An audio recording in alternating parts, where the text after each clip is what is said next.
दोस्तों आयनिक बंधन क्या होता है ये ऑलरेडी हम लोग सीख चुके हैं, और उसके बाद हम लोग सीखे थे सहसंयोजी बंधन क्या होता है। अब तीसरा बंधन हम लोग सीखेंगे उप सहसंयोजी बंधन क्या होता है। तो दोस्तों आपको पहले ही बता चुके हैं, बंधन जो होता है रासायनिक बंधन 3 प्रकार का होता है। एक आयनिक बंधन होता है, एक सहसंयोजी बंधन होता है, और एक तीसरा बंधन होता है उप सहसंयोजी बंधन। इसके बारे में हम लोग जान लेते हैं। तो देखिए उप सहसंयोजी बंधन जो होता है वो एक स्पेशल टाइप बंधन होता है, एक विशेष प्रकार का बंधन होता है। किसका? तो यह भी एक तरह का क्या होता है, सहसंयोजी बंधन ही होता है, लेकिन थोड़ा स्पेशल टाइप का होता है। क्या होता है उसको समझ लेते हैं। तो देखिए ऐसा बंधन जो 2 परमाणुओं के बीच एक इलेक्ट्रॉन जोड़ी की साझेदारी से बनता है उसे हम लोग बोलेंगे उप सहसंयोजी बंधन। होता क्या है भाई? तो देखिए इसमें 2 परमाणु रहेगा, 2 परमाणु के बीच में बंधन बनेगा। अब थोड़ा अलग तरह से बनेगा। एक परमाणु ए है, एक परमाणु बी है। एक परमाणु जो होगा वो धनी होगा, उसके पास इलेक्ट्रॉन होगा, और बी जो होगा वो फकीर होगा, एकदम गरीब होगा, उसके पास कुछ नहीं है भाई, वो साझेदारी अब कर ही नहीं सकता है। अब मामला आएगा भाई साझेदारी करने का, तो ये बोलेगा भाई मेरे पास है कुछ, ले लीजिए, और आप भी कुछ लाइए, दोनों मिला के साझेदारी किया जाए। ये बोलेगा एक इलेक्ट्रॉन दे रहे हैं, तो बी बोलेगा भाई अब मेरे पास कुछ है ही नहीं जो आपको दे हम। तो ये बोलेगा तो भाई बात कैसे बनेगा? तो ये बोलेगा ऐसा करते हैं जो तुम तो अब देगा नहीं, तुम देने के लायक है नहीं, तुम तो फकीर आदमी है। तो ये बोलेगा ऐसा करो जो 2 को हम देते हैं, 2 को हम देते हैं, और ये 2 को जो है बीच में रहेगा, ये तुम्हारा भी रहेगा और मेरा भी रहेगा। दे रहे हैं हम, मतलब ए देगा, वो बी का भी रहेगा और ए का भी रहेगा। तो यहाँ पे साझेदारी देखिए ध्यान से एक तरफ से हो रहा है, दोनों तरफ से नहीं हो रहा है। ये अगर 2 को देता, बी भी 2 को दे देता, तो कौन बंधन बन जाता? सहसंयोजी बंधन हो जाता है, दोनों तरफ से साझेदारी हो रहा है। लेकिन यहाँ पे साझेदारी एक तरफ से हो रहा है। ए बोलेगा जी भाई तुम्हारे पास तो है ही नहीं बी को, तो बी बोलेगा हाँ भाई मेरे पास तो कुछ है ही नहीं। तो ए बोलेगा ऐसा करते हैं जो 2 को इलेक्ट्रॉन दे देते हैं बीच में, वो मेरा भी रहेगा और तुम्हारा भी रहेगा। तो ए क्या करेगा, बी को 2 इलेक्ट्रॉन बोलेगा ले लो भाई, तुम्हारा भी रहेगा मेरा भी रहेगा। ये नहीं, ये दे दिए तो लेके भाग गया, नहीं, हम दिए हैं उसका इस्तेमाल करो और वो मेरा भी रहेगा। तो ए क्या करेगा, बी को दे देगा, तो ए बी को ऐसे 2 इलेक्ट्रॉन दे देगा। अब ये इलेक्ट्रॉन ए का भी होगा और बी का भी होगा, लेकिन दिया कौन है? ए दिया, ठीक है।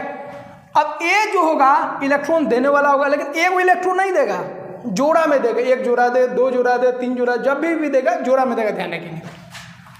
तो ए जो होगा इलेक्ट्रॉन जोड़ा देगा और बी जो होगा इलेक्ट्रॉन जोड़ा लेगा, ठीक है।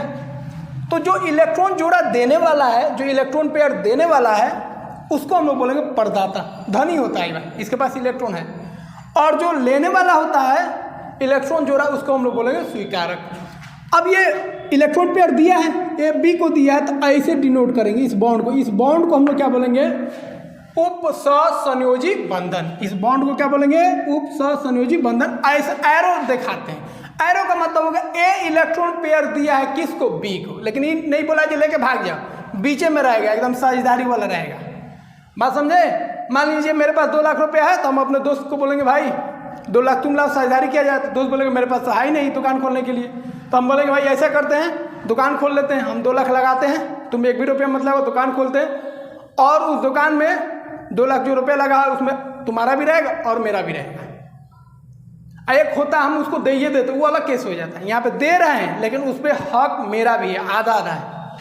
तो इस बंधन को हम लोग बोलेंगे उप सहसंयोजी बंधन। उप सहसंयोजी बंधन में ध्यान रखिएगा, एक इलेक्ट्रॉन पेयर देने वाला होता है और एक इलेक्ट्रॉन पेयर लेने वाला होता है। जो इलेक्ट्रॉन पेयर देने वाला होता है उसको प्रदाता बोलते हैं, और जो इलेक्ट्रॉन पेयर लेने वाला होता है, स्वीकार करता है, उसको स्वीकारक बोलते हैं। कुछ एग्जाम्पल देख लेते हैं हम लोग। जैसे हाइड्रोनियम आयन कैसे बनता है? तो वाटर जो होता है, जल जो होता है, H+, मतलब हाइड्रोजन के पास कोई इलेक्ट्रॉन है ही नहीं, एकदम गरीब है, फकीर है।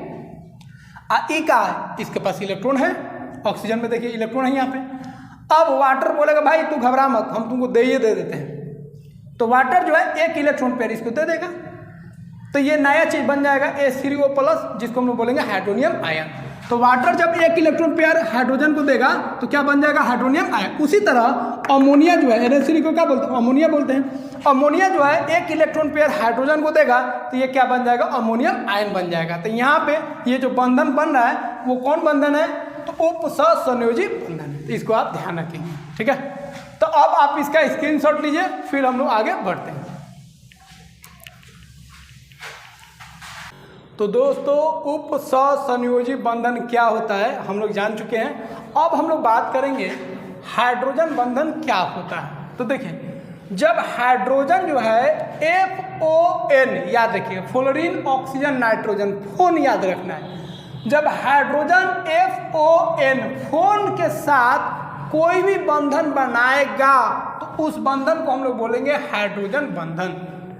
बस ध्यान रखें, तीन के साथ हाइड्रोजन जब भी चिपकेगा, बंधन बनाएगा, F के साथ है या O के साथ है या N के साथ है, तो उस बंधन को हम लोग बोलेंगे, क्या बोलेंगे, हाइड्रोजन बंधन। ये थोड़ा मजबूत होता है, ठीक है। और ध्यान रखेंगे इस यौगिकों को बोलेंगे, जो हाइड्रोजन और FON के साथ जो मिलकर यौगिक बना है, उन यौगिकों को हम लोग बोलेंगे हाइड्रोजन बंधित यौगिक। तो तीन ही आपको ध्यान रखना है, इसके अलावा भी होता है लेकिन ये तीन बहुत इंपॉर्टेंट है। H का F के साथ है तो हाइड्रोफ्लोरिक एसिड इसको बोलते हैं, हाइड्रोफ्लोराइड, ठीक है, इसी को हाइड्रोफ्लोरिक एसिड भी बोलते हैं, इसको वाटर बोलते हैं, जल, और इसको अमोनिया बोलते हैं। तो हाइड्रोफ्लोरिक एसिड में हो या वाटर में हो या अमोनिया में, तीनों में हाइड्रोजन बंधन होता है, ध्यान रखेंगे। उसके बाद तीनों में सबसे मजबूत कौन होगा, तो F, उसके बाद कौन होगा H2O, ये तीनों में सबसे मजबूत कौन होगा HF, उसके बाद H2O, उसके बाद NaCl, ठीक है। H और F के बीच में जो बंधन है बहुत मजबूत होता है, उसके बाद H और O के बीच में, उसके बाद H और N के बीच में, तो इसको आपको ध्यान रखना है। तो दोस्तों आप इसका स्क्रीनशॉट लीजिए, फिर हम लोग आगे बढ़ते हैं।